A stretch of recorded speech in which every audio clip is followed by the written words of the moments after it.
धनोरा प्रखंड के सांडा पैक्स में एफआरके की कमी के कारण निर्धारित लक्ष्य से कम की खरीदारी हो पाई है, जबकि अंतिम तिथि में कुछ ही दिन बचा है। प्रबंधक सुरेंद्र कुमार ने बताया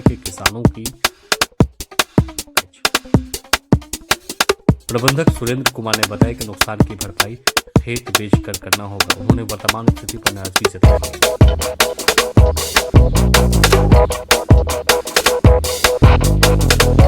बहुत सारा परेशानियों झेलना पड़ रहा है। सबसे पहला परेशानी है कि सीसी रहेगा तो आपको अधिक प्राप्ति होगा, और सीसी समय पर मिलता नहीं है। सीसी के लिए पहला बार डीटीएफ की मीटिंग में 40% किया गया था, तो उसके कुछ दिनों के बाद 60% किया गया, अब 70% कर दिया गया। 70% अधिप्राप्ति हम लोग कर लिए हैं, लगभग 74%। मेरा अभी तक अधिप्राप्ति 7184 कुंटल के आसपास हम कर लिए हैं। और इसके आगे अधिप्राप्ति करने के लिए बैंक में सब जाते हैं लोन के सीसी के लिए, तो बैंक मैनेजर द्वारा बोला जाता है कि बैंक मैनेजर क्या सिस्टम द्वारा बोला जाता है, मैनेजर को इसमें हम दोष नहीं देंगे।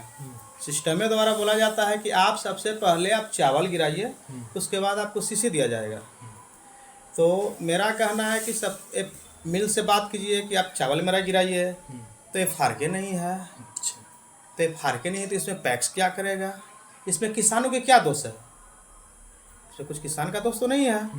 किसान बेचारे खेत में धान उपजाते हैं, इसी के सहारे उनका बेटा का एडमिशन, बेटी का शादी, लगन, जो भी दुनियादारी है सब किसान खेती से करते हैं।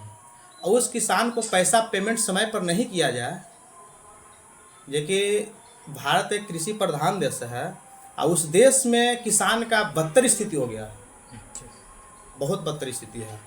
अभी बेचारे कुछ किसान ऐसे हैं जो धान घर में रखे हुए हैं। कारण क्या है? मेरे पास अभी लक्ष्य कुछ बच रहा है, 26% लक्ष्य मेरे पास है, तो उतना करीब धान मेरे पास आ गया है, पेमेंट करना बाकी है। तो सरकार का निर्देश है कि 48 घंटा में पेमेंट कीजिए, किसान का धान आता है रिपोर्ट कीजिए। तो हम कहते हैं श्रीमान तुरंत रिपोर्ट कर देंगे, रिपोर्ट में कोई दिक्कत नहीं है, पहले तो पैसा दीजिए। 48 घंटे पेमेंट नहीं होता है? नहीं होता है। कितने घंटे में होता है? बेचारे को एक सप्ताह 10 दिन लग जा रहा है, क्योंकि सीसी नहीं है। अच्छा, सीसी नहीं है, सीसी नहीं है। जब तक सीसी नहीं है अधिप्राप्ति आप नहीं कर सकते हैं। तो किसान के घर में धान रखने तक, किसान के रखने के लिए धान का जगह नहीं है, तो बेचारे गोदाम में ला के रख देते हैं कि मेरा ले लीजिए, आप 10 दिन में पेमेंट कीजिएगा। उस 10 दिन से 15 दिन हो जा रहा है।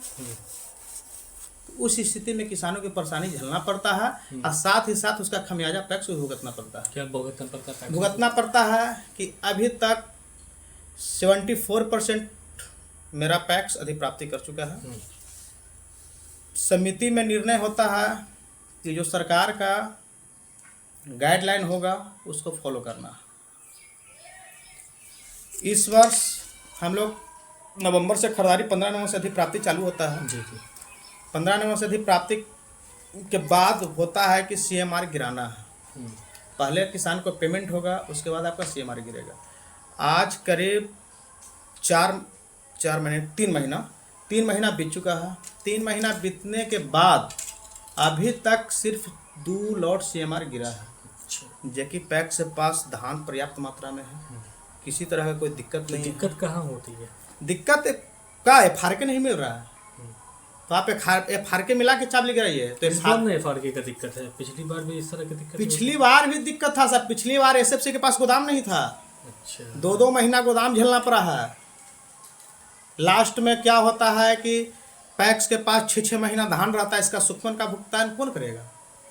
एक बोरा में 4 किलो श्रीमान भागता नहीं, तो आप अप्रैल महीना में आइएगा, हम सबके सामने तोल देंगे। 4 किलो बोरा में भागता है। अरवा वाला के 1% सुक्मन दिया जाता है, 100 केजी में 1 केजी। कैसे पूरा करते हैं फिर पैक्स इन सब चीज़ों को? कैसे फिर नुकसान की भरपाई करते हैं पैक्स से? पैक्स खेत बेचकर। हाँ, तब क्या करेगा? खेत बेचेगा। अधिप्राप्ति करना किसान का मजबूरी समझता है। वोट देता है किसान, कहता है कि मेरा धान लीजिए। तो वोट भी लेना है, धान भी खरीदना है, हर चीज़ को देखते हुए पैक्स को हर साल, जिस स्थिति अभी रवैया है सरकार का, हर साल बढ़िया जमीन लाख रुपये कट्ठा वाला से काम नहीं चलेगा। 4-5 लाख रुपये कट्ठा वाला जमीन 5 कट्ठा रहेगा तो पैक्स चलेगी। पैक्स को बेचना पड़ता है मजबूरी। तब मेरा ही 22-23 में डिफॉल्टर हो गया, मैं ही 4-5 कट्ठा पे खेत बेच के भरे। 27 लाख रुपया डिफॉल्टर हो गया था, उसमें 14 लाख रुपया खाली सूद था।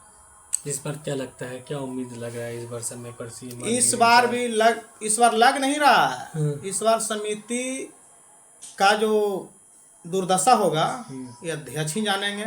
अध्यक्ष का जमीन बिकना लगभग तय हो जाएगा, इसमें कोई दोहराई नहीं है। आप समझ लीजिए ना कि आज 9 फरवरी है, 28 फरवरी तक अधिप्राप्ति का लास्ट डेट है। अभी तक 26% अधिप्राप्ति बाकी है। किसान का धान लगभग अभी आधा घर में रखे हुए हैं, सब रखे हुए हैं। सीसी में नहीं मिलेगा, अधिप्राप्ति नहीं होगा। लक्ष्य नहीं मिलेगा, अधिप्राप्ति नहीं होगा। लक्ष्य का कमी के साथ साथ सीसी भी नहीं मिल रहा है। जो लक्ष्य उसका भी तो सीसी दे दिया जाए, वो सबसे पहला दिक्कत है।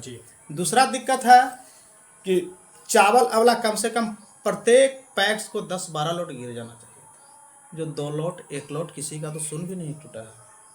ऐसा स्थिति अभी के डेट में है। और यहाँ पे दिक्कत है कि ट्रांसपोर्टिंग चार्ज 35 रुपये कुंटल लगभग दिया जाता है, जो कि यहाँ से धान लोड करके हम लोग मिल पर भेजेंगे। मिल पर से चावल लोड करके एसएफसी को देंगे। अब आप समझ लिए श्रीमान कि एक मतलब 5 बोरा के हम लोग का 35 रुपया दिया जाता है। 7 रुपये बोरा। यहाँ से प्रखंड धनरुआ से किसी भी मिल का हो या एसएफसी का दूरी हमरा तो नहीं लगता कि 40-45 किलोमीटर से कम किसी का है। अब कोई ऐसा गाड़ी है कि 7 रुपये ढो देगा? एक आधो गाड़ी का नाम बताइए, वो ढो देगा तो आप ही गाड़ी अवेलेबल करा दीजिए, हम लोग धान दे देते हैं, चावल दे देते हैं। तो यहाँ पे तो मजबूरी खाली पैक्स को है। तो पैक्स को लेकर सरकार का उदासीन रवैया है बहुत ज़्यादा। इस पे सरकार कुछ नहीं सोच रही है। सरकार का मंशा है कि पैक्स को ख़त्म कर दिया, साफ शब्दों में। और इसमें कुछ नहीं सरकार करने वाली है। सरकार दम दोनों हाथ बांध ली है, और तो डबल इंजन का सरकार हो गया महोदय। अब इसमें भी नहीं कुछ होगा तो कब होगा? इसमें तो सरकार को कुछ सोचनी चाहिए कि आज जब से हुआ है गन्नी बैग का पेमेंट 10 रुपये पर बैग, जो कि बाज़ार में मिलता है 25 रुपये पर बैग। आप भी किसानी लाइन से होंगे तो जानते होंगे। दूसरी बात है ट्रांसपोर्टिंग। आज के डेट में 6 रुपये 7 रुपये बोरा लोडिंग होता है, हम लोग को मिलता है एक बोरा पर 1 रुपया 51 पैसा समथिंग।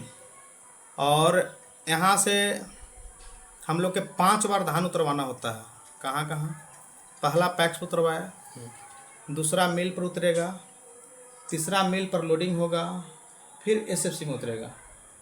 5 बार का हम लोग का एक बोरा में 5 रुपया लॉस है समथिंग। 25 रुपया पर बैग लॉस होता है। इसका भरपाई कौन करेगा? ठीक। तो इसीलिए अध्यक्ष का तो यह गति है को भगवान मालिक है।